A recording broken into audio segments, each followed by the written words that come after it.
I'm too much for you, he warned, but she straddled the cowboy and whispered, "Try me anyway." The cowboy had learned to trust the land more than people. It never lied to him. It tested him, punished him, rewarded him, but it never pretended to be something it wasn't. People, on the other hand, came with promises they couldn't keep and courage that vanished the moment life grew difficult. That was why he lived alone now, miles away from town, with nothing but wind, dust, and hard-earned routine to keep him company. When he first saw her standing near the broken fence line, he thought she was lost. Most outsiders were. She didn't look fragile, but the land had fooled many strong-looking souls before. He approached slowly, boots crunching against dry earth, eyes narrowed not in anger but in caution. Experience had taught him to be careful before hope crept in. "This isn't a place for visitors," he said, his voice rough from years of silence and sun. "Life out here doesn't care who you are." She turned to face him fully. There was no fear in her eyes, no apology in her posture. Dust clung to her clothes, but she stood straight, as if the land itself had already tested her and failed to push her back.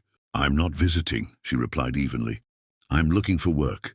That made him pause. He studied her again, longer this time. The ranch demanded more than strength. It demanded patience, resilience, and the ability to endure loneliness without breaking. He had seen men twice her size walk away after a single week. "I'm too much for most people," he warned. "This work, this life, it eats at you." She didn't rush to answer. Instead, she looked around at the worn-out barn, the endless stretch of land, the sky heavy with unspoken storms. When she finally spoke, her voice was steady. "I've been eaten by worse," she said. "I'm still standing." Something shifted in him then, subtle but undeniable. Not trust, he wasn't foolish enough for that, but curiosity. It unsettled him more than anger ever could. He had expected pleading or pride. What he got was quiet certainty. He turned away, gesturing toward the ranch with a sharp nod. "Work starts before sunrise. No excuses." "I'll be here," she said, as if the matter were already settled. As he walked back toward the house, he told himself it didn't matter. People came and went. The land remained. Still that night, as the wind moved through the grass and the stars burned cold above him, he found his thoughts returning to her calm gaze and the way she hadn't stepped back when warned.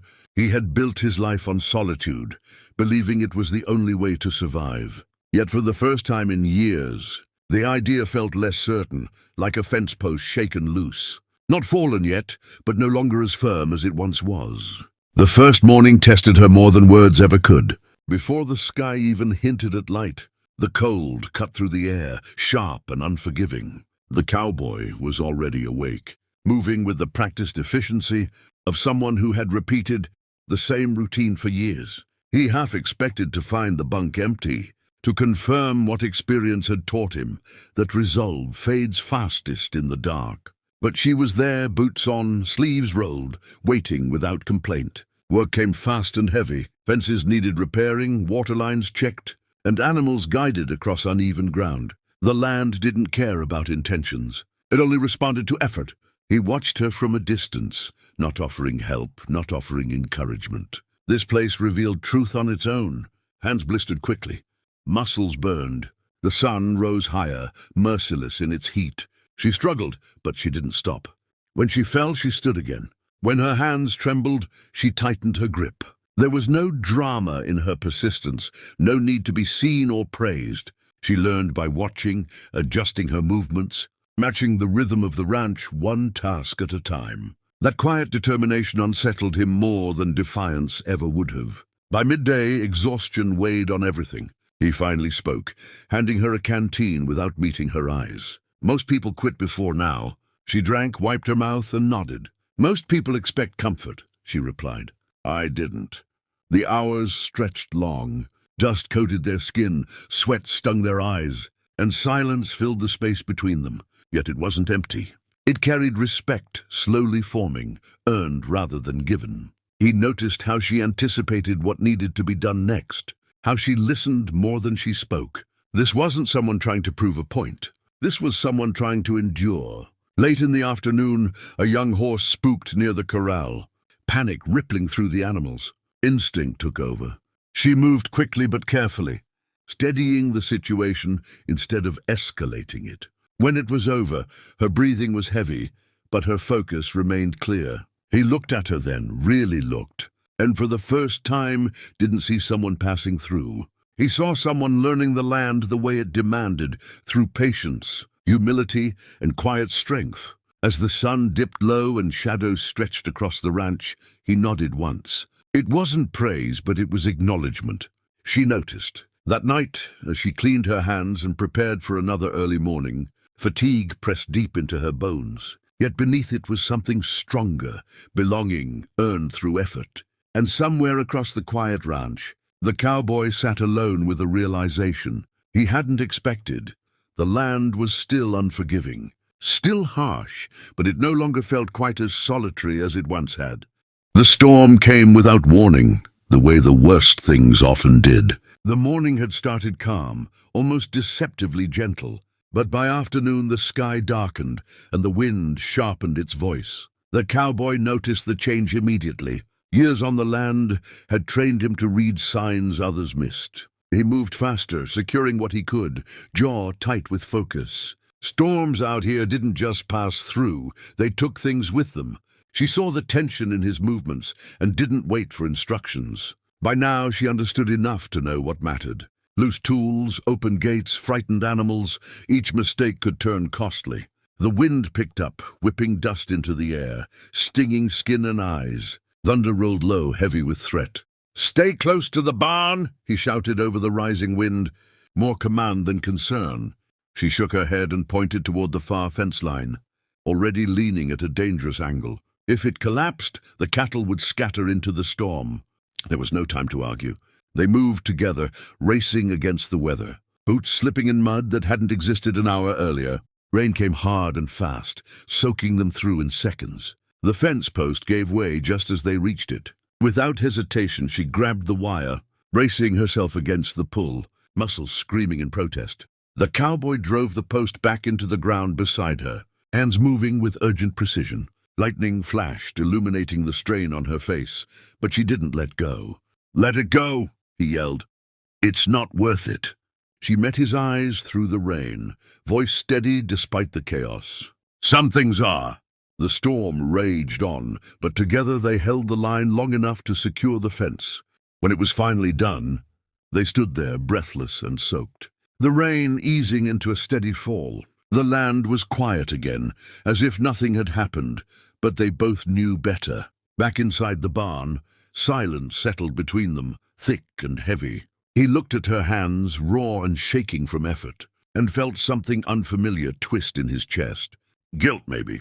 Respect, certainly. "You didn't have to do that," he said quietly. "I chose to," she replied.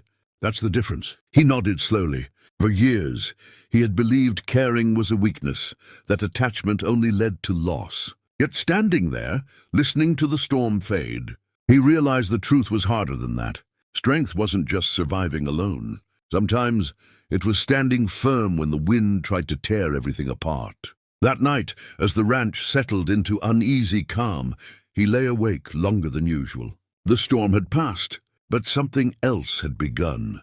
Something he couldn't name yet, only feel. The land had tested her and found her worthy. And for the first time, he wondered if it was testing him too. Morning arrived, clear and quiet, as if the storm had never existed. The land looked washed clean, fences standing firm, the air sharp with the scent of wet earth. The cowboy stepped outside before sunrise, habit pulling him forward as it always had. For years, mornings had been his alone, silent, predictable, untouched by expectation. Today felt different. She was already up, checking the fence line they had saved the night before. Her movements were slower now, fatigue finally claiming its place, but she didn't complain. She worked with care, not urgency, as if understanding that some victories needed time to settle. He watched from a distance, realizing how naturally she had fit into a life he had guarded so fiercely. "I thought you might leave after the storm," he said when he reached her. She smiled faintly, not offended. "A storm isn't a reason to walk away," she replied. "It's usually the reason people show who they really are." The words stayed with him. He had built his solitude on the belief that leaving was safer than staying. The land had taught him endurance, but it had also taught him how to keep distance. Somewhere along the way, he had confused isolation with strength. Days passed, and the ranch settled into a new rhythm. Work was still hard, the land was still unforgiving, but it no longer felt like a burden carried alone. She didn't try to change the place or him. She simply stood her ground, earning her place with consistency and resolve. Respect grew quietly, the way strong things always did. One evening, as the sun dipped low and painted the sky in muted gold, he spoke again. "I warned you," he said. "This life takes more than it gives." She met his gaze calmly. "It gives enough," she answered, "if you're willing to stand through it." He nodded, understanding more than he said. The warning he had given her had never really been about the land. It had been about himself, his fears, his scars, his refusal to believe that something steady could exist without breaking. The ranch remained vast and demanding, but it no longer felt empty, not because someone had filled the space, but because someone had chosen to share it without asking for more than honesty and effort. As night settled in and stars spread across the sky, the cowboy realized something he hadn't allowed himself to consider before. Strength wasn't measured by how much you could carry alone, but by how firmly you could stand when someone proved they could endure beside you.